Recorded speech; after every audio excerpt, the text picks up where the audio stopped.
পরিবর্তনটা একটু দৃশ্যমান হইতে হবে।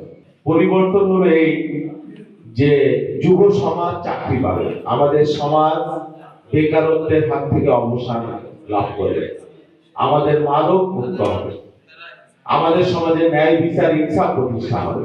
হট আর সুইটনেসের পারফেক্ট ব্যালেন্সে যে কোনো স্ন্যাক্সের আসল মজা আনে রুচি হট টমেটো সস।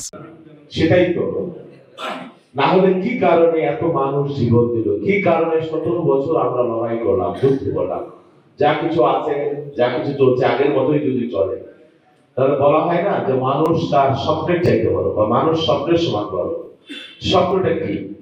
স্বপ্ন মানুষ যেটা ঘুমায় ঘুমায় দেখে সেটা কি স্বপ্ন? সেটা তো নয়, বরং এই যে স্বপ্ন পূরণের তাগিদ যা মানুষকে ঘুমাতে দেয় না, সেটাই হলো কোন স্বপ্ন।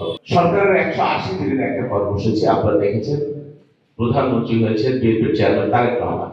এই যে আমাদের দেশের রাজনীতি বা আমাদের দেশের অফিসিয়াল একটা দীর্ঘসূত্রিতা, একটা কাজ, একটা ফাইল, এই যে দিনের পর দিন একটা অফিস থেকে একটা দপ্তরে যেতে যে দীর্ঘসূত্রিতা, এই জিনিসটার অবসান হতে হবে। তো আমাদের কাজ হলো যে পরিবর্তনটা একটু দৃশ্যমান হইতে হবে। মাদক এটা শুধু এই এখানকার স্থানীয় সমস্যা না, সর্বব্যাপী সারা দেশ। কিভাবে এটা বিস্তার লাভ করলো ভয়াবহ আকারে আসলে জানি না। একটা জাতিকে ধ্বংস করে দেওয়ার জন্য এই উপকরণই যথেষ্ট, এই একটা উপকরণই যথেষ্ট।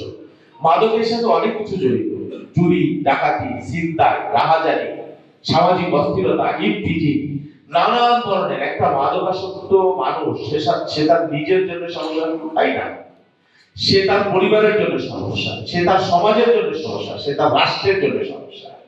সুতরাং পুলিশ শুধুমাত্র মাদক ধরবে আর শেষ করে দিবে এটা আশা করা বাতুলতা। আপনাদের যারা সচেতন নাগরিক, একটা সামাজিক আন্দোলনের প্রয়োজন আছে। প্রত্যেক ঘরে ঘরে আপনার সন্তান কোথায় যায়, কি করে, কার সাথে মিশে, আপনাদের এটা দেখতে হবে, খেয়াল করতে হবে, ছোটবেলা থেকে খেয়াল করতে হবে। আমাদের নৈতিক শিক্ষা ছোটবেলায় যেটা আমরা পড়েছি, জেনেছি, সেই অবস্থা কিন্তু নাই সমাজে। তারপরে আজকালকার দিনে এই যে ইন্টারনেটের আসক্তি, ভয়ানক আসক্তি, সেখান থেকেও কিন্তু মাদকের জন্য নেই। আমাদের খেলাধুলার পরিবেশ নাই, আমাদের সুস্থ বিনোদনের পরিবেশ নেই। এখানে কি একটা লাইব্রেরি আছে আমি জানি না, সরকারি ভাবে সংস্কৃতি মন্ত্রণালয় উদ্যোগ নিচ্ছে, আপনার লাইব্রেরি এখানে একটা বাচ্চাদের ছেলে মেয়েদের পড়াশোনার জন্য কিভাবে একটা ভালো লাইব্রেরি করা যায়, সেই অনুসারে বিশ্বব্যাপী উদ্যোগ দিবেন এবং আমরা পাশে থাকবো, এটা আমরা করবো।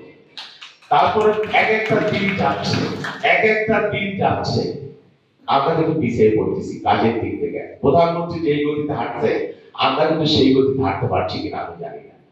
তো প্রত্যেকটা দিন, প্রত্যেকটা মুহূর্ত আমাদের কাছে মূল্যবান এখন থেকে, কারণ মানুষ বিপুল আকাঙ্ক্ষা নিয়ে আমাদের ভোট দিয়েছে। বিপুল আকাঙ্ক্ষা, মানুষের সমস্ত আকাঙ্ক্ষা আমরা পূরণ করতে ফেলতে পারবো না, কিন্তু আমাদের চেষ্টা তো থাকতে হবে। কিছু পরিবর্তন তো অবশ্যই সম্ভব। তা আমার বক্তব্য হলো, সামনে একটা ঈদ আছে, এখানে দ্রব্য বললেন যে ইস্যুগুলা, সেগুলো আমরা মনিটর করবো।